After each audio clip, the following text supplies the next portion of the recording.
Diagnosis. Megamind doesn't have a villain problem. He has an identity problem. Because the moment he finally defeats his lifelong enemy, he has absolutely no idea who he is and what he is anymore. Bro achieved his childhood dream and immediately needed a career counselor.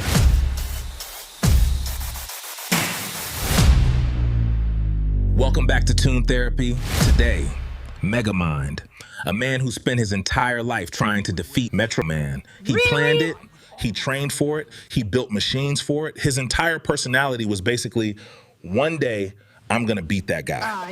And then he does.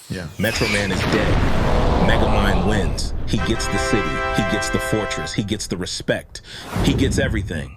And 3 days later, he's one hell of a depressed human in a bathrobe wandering around without a purpose.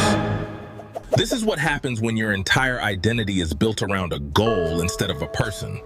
Megamind doesn't miss Metro Man.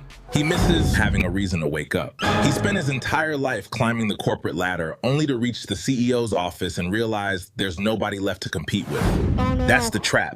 When your entire self-worth comes from being better, faster, smarter, richer, stronger, winning eventually becomes terrifying. Because if there's nobody left to beat, what exactly are you?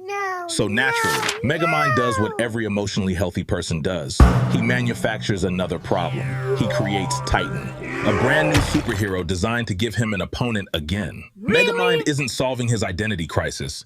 He's creating another workload. But there's one tiny problem. Titan is an absolute psychopath. He gets superpowers and immediately discovers the 3 stages of incompetent management. Megamind wanted a rival. He accidentally created the guy HR has been warning everybody about. What are you talking about? But then the movie reveals something that completely changes Megamind's diagnosis. Metro Man didn't actually want the job either. Think about that. This guy was literally the most successful superhero on Earth. Everyone loved him. He had the cape, the fame, the perfect reputation, and he hated it. So what does he do? He fakes his own death, not to become a villain, not to conquer the world. He just quits. He disappears into a bunker and spends his days playing terrible acoustic music under a fake name. And honestly, that might be the healthiest decision anybody makes in this entire movie. Because now we can see the real problem. Megamind and Metro Man look like complete opposites. One is the villain, one is the hero. But psychologically, they're both trapped by the same thing. Megamind needs an enemy to feel important. Metro Man needs an audience to feel important. One can't stop fighting, the other can't stop performing. They were both living someone else's definition of success. And that's why Titan becomes the real monster. He gets handed the same system, but without the self-awareness. Power doesn't create the monster. Sometimes pressure just reveals what was already underneath. So here's the therapy. You don't need an opponent to prove you're valuable. You don't need a cape to justify your existence. And you definitely don't need to spend your entire life winning a competition you never agreed to enter. Megamind finally starts becoming himself when he stops asking, how do I beat Metro Man? And starts asking, who am I when I'm not fighting anybody? So, final diagnosis. Megamind isn't suffering from failure. He's suffering from success without identity.